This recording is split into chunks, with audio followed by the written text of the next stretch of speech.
Hi, kindergarten friends. Welcome back to Dolphins at Daybreak. Today, we are going to be using our reader response journal to mark down how Jack and Annie might be feeling. So, you're going to draw the events, and then you are going to sort of show on their faces how they are feeling, okay? Now, remember, when we left off, Jack and Annie found out that the mini sub, was totally awesome or broken. Broken, that's right. And because it was broken, they had to get to the surface. But on their way up to the surface, what happened? If you said two eyes were looking at him, that's right. And those two eyes were grabbing around the mini sub with the long arms. It was an octopus, that's right. It was an octopus. But then all of a sudden, Jack yelled at the octopus, and the octopus went away and squirted out some ink. But then he read that octopus are afraid of a predator. Do you remember what predator they're afraid of? Sharks. And sure enough, they saw a hammerhead shark. Now they're a little worried because they're up on the surface of the water and they have to swim back to the coral reef. Do you guys remember that? Remember when we left off here and we saw that fin and we were making sort of some predictions if it was going to be a shark or not? So chapter 8 is swim for your life. Here we go. Jack moved his arms slowly. He moved his legs slowly.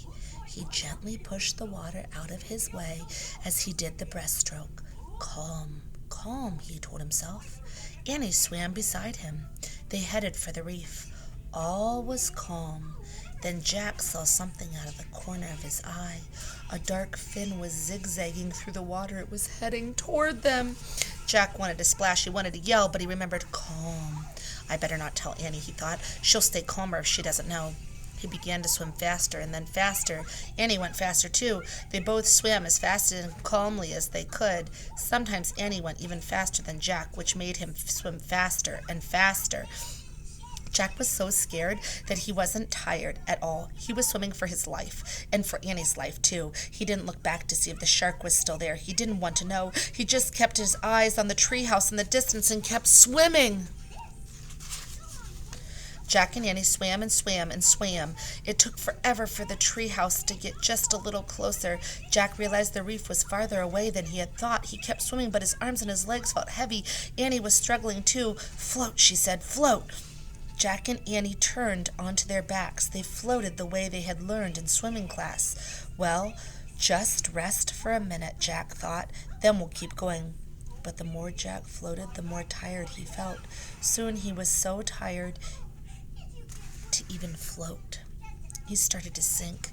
Then he felt something. His heart stopped. Something pushed at him in the water. It was slippery and alive. Had the hammerhead caught up with them? Jack shut his eyes and waited for the worst. He waited and waited. Finally, he opened his eyes. In front of him was a shiny gray head, a dolphin's head. The dolphin pushed Jack with its nose. It made happy clicking sounds.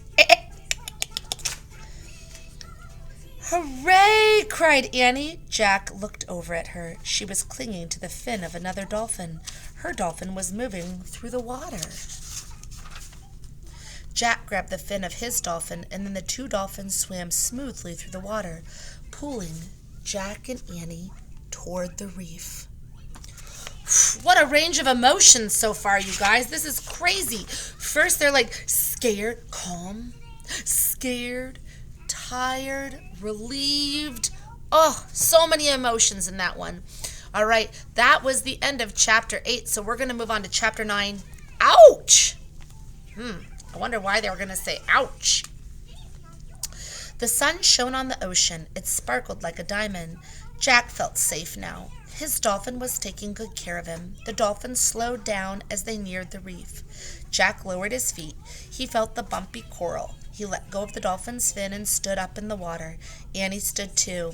Then she threw her arms around her dolphin and gave her a big hug. "Thank you, Suki," she cried, and she kissed the dolphin's nose. Suki tossed her head and clicked at Annie. "Kiss Sam now," Annie said to Jack. "You're nuts," said Jack, but Sam nuzzled Jack's head. Then he put his flippers around Jack's neck. Jack couldn't resist. He threw his arms around the dolphin and gave him a quick kiss. Sam nodded and made clicking sounds like laughter and then turned to Suki. The dolphins chattered to each other for a moment, and then they nodded at Jack and Annie and swam gracefully away. "Bye, Suki. Bye, Sam," Annie shouted. "Thanks," Jack shouted. The dolphins leapt high into the air. Then they dove back into the water with a splash. Jack and Annie laughed. "I wish we could swim like that," said Jack. Jack and Annie watched the dolphins until they disappeared. "I miss them already," Annie said softly. "Me too," said Jack. He sat down in the shallow water. "I'm really tired," he said. Annie sat beside him. "Me too," she said. The warm water lapped around their shorts and shirts. Jack pulled off his pack. He took out his glasses and put them on. They were blurry with water. "Guess what?" said Annie. "What?" said Jack.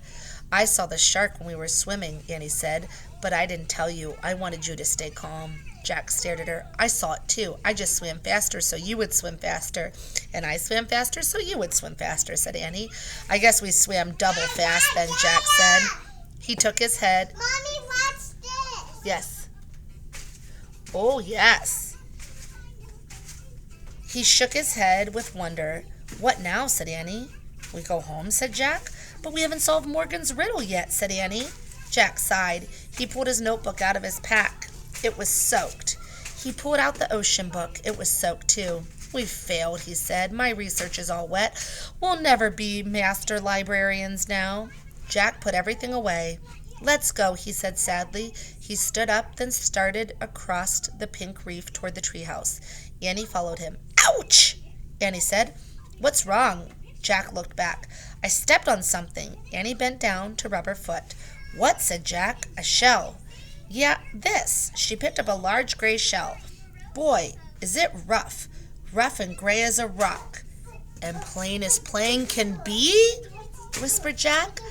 They had found the answer. The shell looked like a small clam shell, only bigger. The shell looked like a clam shell, only bigger with more ridges. "How could this ugly shell be the answer to the riddle?" said Annie. "What about the part that says, 'There's great beauty in me'?" "Wait. Research," said Jack. He opened up the soaked ocean book. The pages were stuck together, but he was able to turn a few. He found the picture of the gray shell. He read, "Divers search for oysters in the deep water, but sometimes oysters wash up on reefs or beaches. Inside some oysters you can find a pearl. The pearl's natural beauty makes it a treasure." "It must have a pearl inside it," said Jack. Annie peered into the crack between the two halves of the shell. "I can't see anything," she said. "How does a pearl get in there anyway?" Jack read aloud from the wet pages. "Sometimes a grain of sand will get between the oyster's shell and its skin. This irritates the oyster, so it makes a pearly material to surround the grain of sand. In this way, over a few years, a pearl is formed." "I can't tell if there's a pearl in there or not," said Annie. Maybe we should bang it against a rock," said Jack. "Now that would really irritate the oyster," said Annie. "Yeah. Maybe we should just leave it alone," said Annie. She gently put the oyster back in the water. "But how will we know if the oyster is the right answer to the riddle?" said Jack. "Morgan said we'll know," said Annie. "Come on." Jack pushed his glasses into place. Then he and Annie picked up their shoes and socks. They climbed through the window of the treehouse. Morgan's scroll was laying on the floor. It was open. "Look," said Annie. She and Jack stared at the scroll. The riddle had faded away. In its place was one shimmering silver word. "Oyster." "Morgan's magic," whispered Annie. Jack let out a huge sigh. "We got it right," he said. "And here's the Pennsylvania book," said Annie. "Let's go home." She opened the book. She pointed to a picture of Frog Creek Woods. "I wish we could go there," she said. The wind started to blow. The treehouse started to spin. The wind blew harder and harder. Then everything was still. Absolutely still. So I want you, in your bottom box, finish your illustrations of how Jack and Annie felt. They're probably happy in this last part. But make a prediction. Will they become Master Librarians? Yes or no? Until then, I will see you tomorrow.